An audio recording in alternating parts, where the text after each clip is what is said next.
और उत्तानपाद जैसा राजा बहुत शिक्षा देकर हम लोगों को जाता है। महाराज मनु हैं, पुत्र हैं उत्तानपाद। उत्तानपाद का अर्थ क्या हुआ? कहा कि उत्तान माने ऊपर, पाद अर्थात पैर, जिसके पैर ऊपर की ओर हों वह उत्तानपाद। अब कहे भाई ऐसा व्यक्ति कौन होगा जिसके पैर ऊपर की ओर हों? तो ये तो कुछ अर्थ नहीं बनता। लेकिन यदि हम विचार करें तो जब माता के गर्भ में बालक रहता है तो ठीक इसी स्थिति में रहता है, पांव ऊपर होते हैं, सिर नीचे होता है, यही उत्तानपाद। इसका अर्थ है उत्तानपाद माने हर एक जीव उत्तानपाद है। तो यह जो कथा कही जा रही है वो हर एक जीव के लिए कही जा रही है, क्योंकि हर एक जीव उत्तानपाद है। अपवादों को छोड़कर प्रायः मनुष्य माता के गर्भ में इसी स्थिति में रहता है। तो हम चर्चा कर रहे हैं उत्तानपाद की। इनके दो विवाह हुए, एक तो सुनीति के साथ और एक सुरुचि के साथ। और महाराज उत्तानपाद ने सुरुचि के कहने पर सुनीति का त्याग कर दिया। और यह कथा उत्तानपाद की नहीं, हम सब लोगों की है। कैसे? कहा हम सब के भी दो विवाह होते हैं और हम एक पत्नी के कहने पर दूसरी पत्नी को विदा कर देते हैं। कहा कैसे? हम सभी की दो पत्नियां हैं, सुरुचि और सुनीति। सुनीति का अर्थ होता है जो नीति है, जो सही है, जो नैतिकता है, वही नीति। और सुरुचि के साथ वह चीज जो हमें रुचिकर लगे, ये दो चीजें हैं। और व्यक्ति के जीवन में ये दोनों चीजें आती हैं। लेकिन प्रायः व्यक्ति क्या करता है कि सुरुचि के कहने पर सुनीति का त्याग कर देता है। कैसे?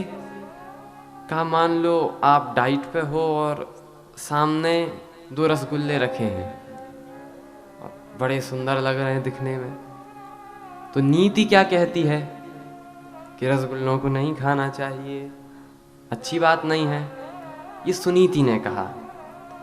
लेकिन सुरुचि क्या कह रही है कि जरा देख तो लो एक बार, चाशनी में जो डूबे हैं कितने प्यारे लग रहे हैं, जरा खा लोगे तो क्या बिगड़ जाएगा।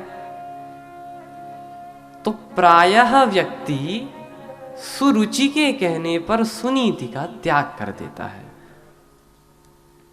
यही उदाहरण नहीं, अन्य जगहों पर भी जब बात आती है कि क्या सही है वो करें या किसमें हमारा फायदा है वो करें, तो व्यक्ति वो करता है कि जिसमें हमारा फायदा हो, सही गलत देखता ही नहीं है।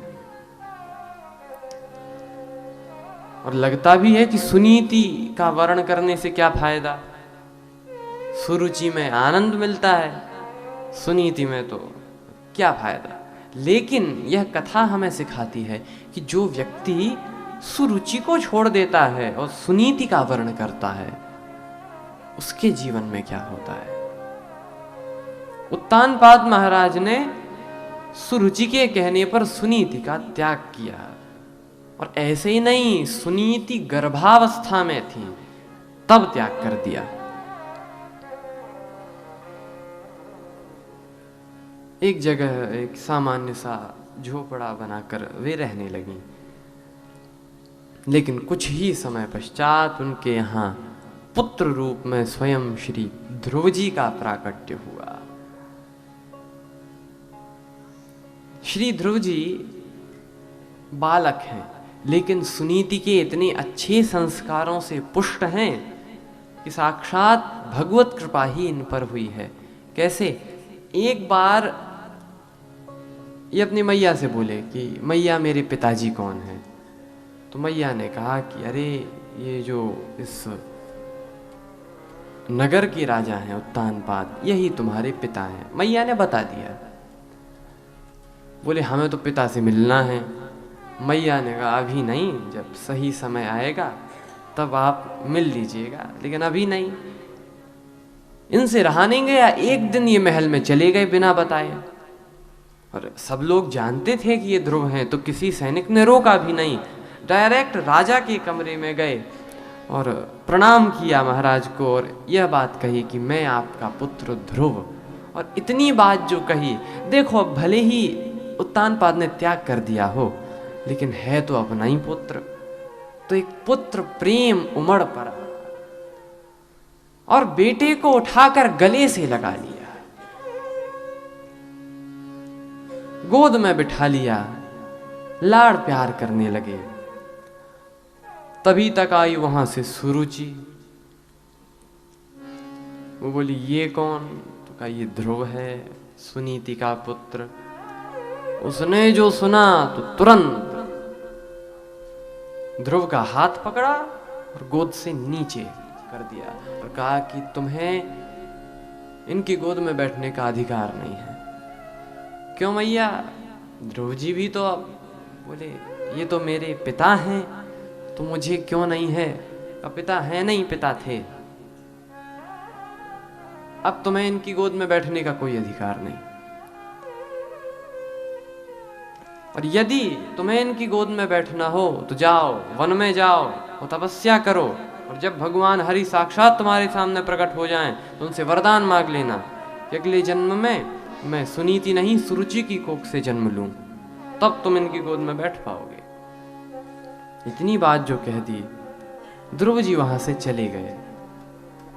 कुछ जानते नहीं हैं, लेकिन माता को पूरी बात बताई।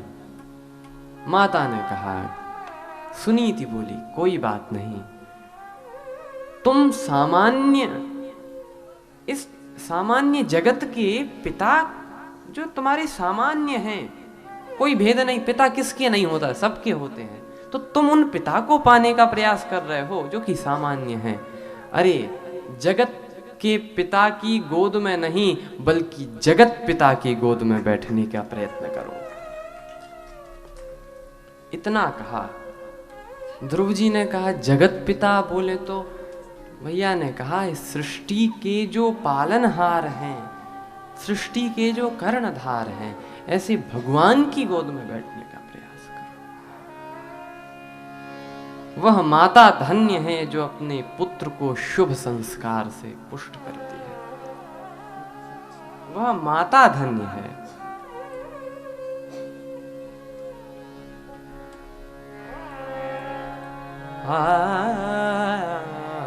पुत्रवती जुबती जग सोई, पुत्रवती युवती जग सोई, पुत्रवती जुबती जग सोई, पुत्रवती युवती जग सोई, पुत्रवती जुबती जग सोई, पुत्रवती युवती जग सोई, रघुबर भगत जासु सुत होई, रघुबर भगत जासु सुत होई, पुत्रवती जुबती जग सोई, पुत्रवती युवती जग सोई।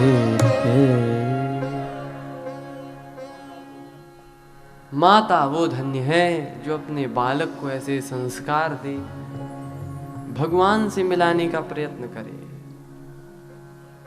तुलसीदास जी कहते हैं पुत्रवती जुबती, वही पुत्रवती है, वही जुबती इस जग में पुत्रवती है जिसका पुत्र भगवान का भक्त है। जननी जने तो भक्त जन के दाता के सूर, वरना क्या फायदा। कहते वृथा गवाया नूर, अन्यथा तो उसने वृथा ही अपना रक्त बहाया है। और यह कथा हमें सिखाती है कि हमें अपने पुत्रों को शुभ संस्कारों से पुष्ट करना चाहिए, शुभ संस्कार अपने पुत्रों में देने चाहिए। आज की मैया तो क्या सिखाती हैं? एक बार की बात, एक गांव में एक मैया कह रही थी, कौआ मामा आएगा। अपने बालक को गोद में खिला रही, कह रही कौआ मामा।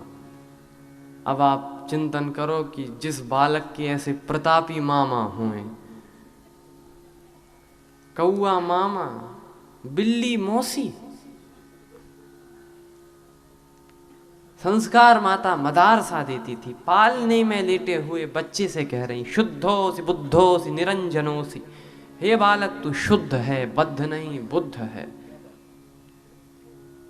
और जब ऐसे संस्कार हम देंगे और फिर कोई कहे कि महाराज हमारा बालक तो सही नहीं है, हमारी बात नहीं मानता, अरे आप ही ने उसे शुभ संस्कार नहीं दिए, वो बात कैसे मानेगा आपकी? आप ही ने उसे सवेरे से माता पिता के चरणों में प्रणाम करना नहीं सिखाया, भगवान का ध्यान करना नहीं सिखाया,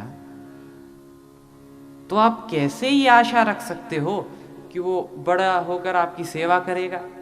क्योंकि आपने ही उसमें संस्कार वैसे नहीं दिए। इसीलिए बालक को संस्कार अवश्य दें। और ये सुनीति के संस्कारों का परिणाम है कि आज बालक ध्रुव में वह इच्छा जागृत हो गई कि मुझे तो जगत पिता की गोद में बैठना है, भगवान की गोद में बैठना है, भगवान को प्राप्त करना है। बालक जानते नहीं है कि कितनी बड़ी बात कह रहे हैं, क्योंकि ये भगवान कौन है? मुनि धीर जोगी सिद्ध संतत विमल मन जेहि ध्यावहि। मुनि धीर जोगी सिद्ध संतत विमल मन जेहि ध्यावहि। कहने निगम पुराण आगम जासु कीरति गावहि। कहि नीति निगम पुराण आगम जासु कीरत गावहि। ये कौन है? बोले सोई राम व्यापक ब्रह्म भुवन निकाय पति मायाधरी। सोई राम व्यापक ब्रह्म भुवन निकाय पति मायाधरी। अवतरेउ अपने भगत हित निज तंत्र नितर रघुकुल महि। अवतरेउ अपने भगत हित निज तंत्र नितर रघुकुल महि। मुनि धीर जोगी सिद्ध संतत विमल मन जेहि ध्यावहि। जोगी सिद्ध संतति विमल मन जेहि ध्यावहि। मुनि धीर योगी सिद्ध संत लोग जिन भगवान का स्मरण नित्य करते ही रहते हैं, जन्म जन्म मुनि जतन कराही जिन भगवान के लिए, लेकिन वे भगवान जिनके एक क्षण मात्र भी जिन मुनियों के ध्यान में झलक रूप में भी नहीं दिखाई देते, उनको प्राप्त करने की बात श्री ध्रुव जी कह रहे हैं। बोले मैया फिर तो हमें प्राप्त करना है भगवान को, कैसे करें? मैया ने कहा अभी नहीं, अभी तो तुम बालक हो, जब बड़े हो जाओगे तब जाना वन में, करना तपस्या करना, भगवान प्रकट होंगे। सुनीति को क्या पता था, वे तो बालक ध्रुव के संग सो गईं। यहाँ जैसे ही सवेरे के 3 बजे कोई उठा नहीं था, ध्रुव जी उठे और घर से चले। पता नहीं है कहाँ जा रहे हैं, बस जा रहे हैं। सोचा कहाँ भगवान मिले, मैं कहाँ तपस्या करूं। चलते चलते पूरा दिन हो गया, लेकिन पता नहीं था कि भगवान कैसे मिलेंगे, क्या करना पड़ेगा, ये तपस्या कहाँ की जाती है, कैसे की जाती है। मार्ग में ही श्री नारद जी मिल गए, नारायण नारायण करते हुए। रुदना दिव्य ओजस्वी बालक देखा तो कहने लगे, अरे बालक तुम यहाँ पर क्या कर रहे हो इस बीहड़ वन में? बस महाराज आपका दर्शन हुआ। श्री ध्रुव जी बोले, बड़ी कृपा भगवान की, मैं तो भगवान को प्राप्त करने के लिए तपस्या करने का प्रयास कर रहा हूं। नारद जी हंसे, बोले, भगवान को प्राप्त करने का, भगवान को प्राप्त करने का प्रयत्न कर रहे हो? ये ऐसी वैसी बात थोड़ा ही है, ये छोटी मोटी बात थोड़ा ही है। ध्रुव जी बोले, महाराज आप चाहें तो ऐसे ही बात है। और ये गुरुदेव मिले हैं श्री ध्रुव जी को, क्योंकि नारद जी ने सुदृढ़ भक्ति, सुदृढ़ निष्ठा जब ध्रुव जी के मन में देखी तो कहने लगे कि अवश्य मैं तुम्हारी मदद करूंगा। मथुरा ले गए, यमुना जी में स्नान कराया और 12 मंत्र दिया। कहा, इस 12 अक्षर अर्थात 12 अक्षरों के मंत्र का जाप तुम करो, निष्ठा से करो, कभी बंद मत करो, भगवान अवश्य मिलेंगे। ऐसे ही तपस्या करो। 12 अक्षर मंत्र कौन कौन जानता है? 12 अक्षर मंत्र ओम नमो भगवते वासुदेवाय, इसका पाठ श्री ध्रुव जी करने लगे। आइए हम सब भी 12 अक्षर मंत्र का जाप करें। ओम नमो भगवते वासुदेवाय, ओम नमो भगवते वासुदेवाय, ओम नमो भगवते वासुदेवाय, ओम नमो भगवते वासुदेवाय, ओम नमो भगवते वासुदेवाय, ओम नमो भगवते वासुदेवाय, ओम नमो भगवते वासुदेवाय, ओम नमो भगवते वासुदेवाय, ओम नमो भगवते वासुदेवाय, ओम नमो भगवते वासुदेवाय, ओम नमो भगवते वासुदेवाय, ओम नमो भगवते वासुदेवाय। सभी लोग भाव और मस्ती के साथ तालियों की सेवा करते हुए गाएं भगवान का पावन नाम। जय हो।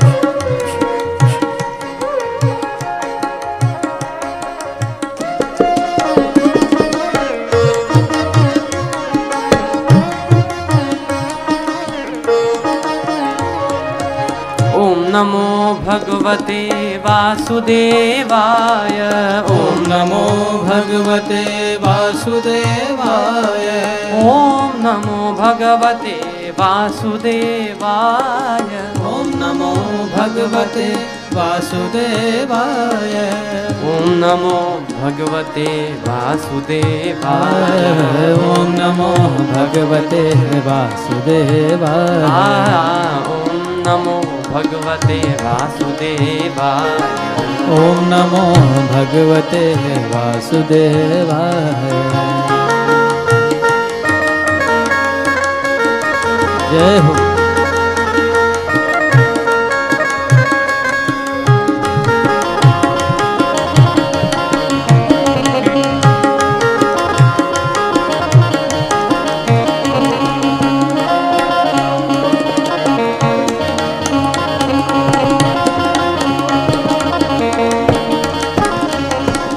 नमो भगवते वासुदेवाय, ओम नमो भगवते वासुदेवाय, ओम नमो भगवते वासुदेवाय, ओम नमो भगवते वासुदेवाय, ओम नमो भगवते वासुदेवाय, ओम नमो भगवते वासुदेवाय, ओम नमो भगवते वासुदेवाय, ओम नमो भगवते वासुदेवाय, ओम नमो भगवते वासुदेवाय, ओम नमो भगवते वासुदेवाय, ओम नमो भगवते वासुदेवाय। ओम नमो भगवते वासुदेवाय। ओम नमो भगवते वासुदेवाय। ओम नमो भगवते वासुदेवाय। ओम नमो भगवते वासुदेवाय। ओम नमो भगवते वासुदेवाय। ओम नमो भगवते वासुदेवाय। ओम नमो भगवते वासुदेवाय। भगवते वासुदेवाय। भगवते वासुदेवाय। वासुदेवाय। वासुदेवाय। श्री ध्रुव जी बस इसी मंत्र का निष्ठा से जाप करने लगे। श्रद्धा है, विश्वास है।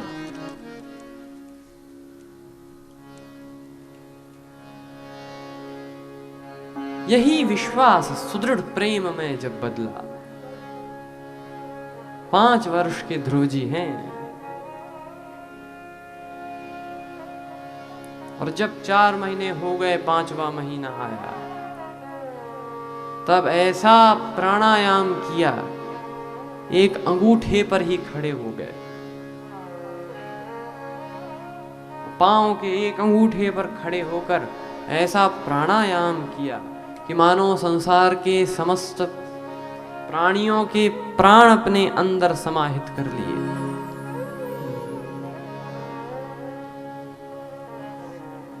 इंद्रलोक भी डगमगाने लगा।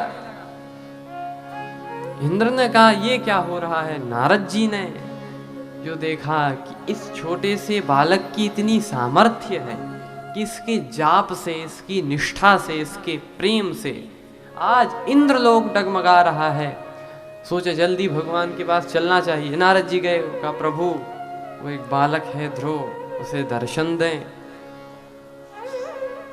भगवान सब जानते हैं और कहा हम अवश्य दर्शन देंगे। कुछ समय पश्चात श्री ध्रुव जी तो अभी भी वही मंत्र जाप कर रहे हैं। विश्वास है नारद जी की वाणी पर। भगवान का नाम जपना यह उनकी भक्ति है।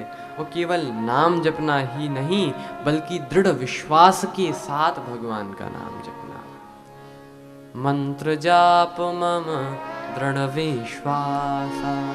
मंत्र जाप मम दृढ़ विश्वास। मंत्र जाप मम दृढ़ विश्वास। मंत्र जाप मम दृढ़ विश्वास। पंचम भजन सुवेद प्रकाश। पंचम भजन सुवेद प्रकाश। मंत्र जाप मम दृढ़ विश्वास। मंत्र जाप मम दृढ़ विश्वास। भगवान का मंत्र जाप दृढ़ विश्वास के साथ हो। ध्रुव जी ने अपने गुरुदेव नारद जी की वाणी पर विश्वास करके दृढ़ विश्वास के साथ मंत्र जाप किया और आज वह शुभ समय आ गया है जब भगवान श्री नारायण स्वयं ध्रुव जी के समक्ष प्रकट हो गए। बोलो श्री करुणा निधान भगवान की जय। भगवान ध्रुव जी के समक्ष हैं, लेकिन ध्रुव जी की आंखें नहीं खुली हैं। वे तो अभी भी उस समाधि की तल्लीनता में मग्न हैं, लीन है समाधि में। लेकिन जब अनुभूति हुई और भगवान को सामने देखा तब तो देखते ही रह गए। इतना सुंदर स्वरूप कि देखा तो देखते ही रह गए। कुछ कह नहीं पा रहे हैं, स्तुति करना चाहते हैं लेकिन बालक हैं, शब्द मन में नहीं आ रहे हैं। तभी भगवान ने अपने शंख का स्पर्श श्री ध्रुव जी के कपोलों से कराया। तो भगवान तो ऐसे हैं कि मूकं करोति वाचालं पंगुं लंघ्यते गिरिम यत्कृपातमहं वंदे परमानंद माधवम। भगवान तो एक मूक को भी वाचाल कर देते हैं। और जैसे ही अपने शंख का स्पर्श भगवान ने श्री ध्रुव जी के कपोलों से कराया, तैसे ही ध्रुव जी भगवान की सुंदर स्तुति करने लगे। योऽन्तः प्रविश्य मम वाचमिमां प्रसुप्ताम्, योऽन्तः प्रविश्य मम वाचमिमां प्रसुप्ताम्, सञ्जीवयत्यखिलशक्तिधरस्वधाम्ना अन्याश्च हस्तचरणश्रवणत्वगादीन् प्राणान् नमो भगवते पुरुषाय तुभ्यम्। योऽन्तः प्रविश्य, श्री ध्रुव जी कह रहे हैं, यो यह प्रभु जो भगवान, अंतः प्रविश्य मम अंतःकरणे प्रविश्य, भगवान जो भगवान मेरे अंतःकरण में प्रविशित होकर आकर मम वाचमिमां प्रसुप्तां, मेरी वाणी में, ये मैं नहीं बोल रहा हूं प्रभु, ये तो मानो आप ही मेरे भीतर आ गए हो। योऽन्तः प्रविश्य संजीवयति, अखिल शक्ति, अपनी अखिल शक्ति को संजीवित कर रहे हैं। संजीवयत्यखिल शक्तिधर स्वधाम्ना अन्यांश्च हस्त चरण श्रवण त्वगादि। उन भगवान के चरणों में प्रणाम है। प्रणाम नमो भगवते पुरुषाय तुभ्यम, आपके चरणों में प्रणाम। इतनी सुंदर प्रार्थना श्री ध्रुव जी ने की और भगवान आज श्री ध्रुव जी को अपनी गोद में बिठाते हैं। बोलिए भक्तवत्सल भगवान की जय। भगवान का दर्शन ध्रुव जी ने तो 5 वर्ष की वय में कर लिया। भगवान का दर्शन कर कर वापस आते हैं ध्रुव जी। श्री ध्रुव जी महाराज, उनकी कीर्ति चारों ओर फैलने लगी कि देखो तो अवश्य ही पूर्व जन्म के कितने बड़े योगी महात्मा संत रहे होंगे कि 5 वर्ष की आयु में भगवान के दर्शन हो गए। किसी ने कहा कि इनके गुरुदेव कौन है, तो नारद जी आगे आए, बोले अरे हमारे बिना थोड़े ही भगवान का दर्शन कर लेते, वो तो हमने मंत्र दे दिया, दर्शन हो गए। अब जब चेला इतना आगे निकल जाए तो गुरुदेव भी सोचते हैं कि हमारा चेला है।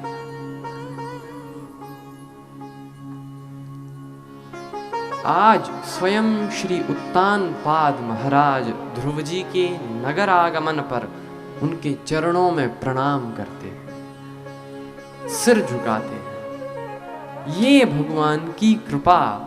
और ध्रुव जी ने अनेकों कल्पों तक राज्य किया। देखो, जिसने सुनीति का आचरण किया उसको तो भगवान मिल गए और कल्पों तक राज्य कर रहे हैं, युग युगांतर तक राज्य है। और सुनीति के पुत्र तो हुए ध्रुव, सुरुचि के पुत्र हुए उत्तम। उत्तम को अंत में मरना पड़ा और सुरुचि को भी अंत में दावाग्नि में मरना पड़ा। इसीलिए ये श्रीमद् भागवत का संदेश है कि सुरुचि नहीं अपितु सुनीति की बात मानना चाहिए।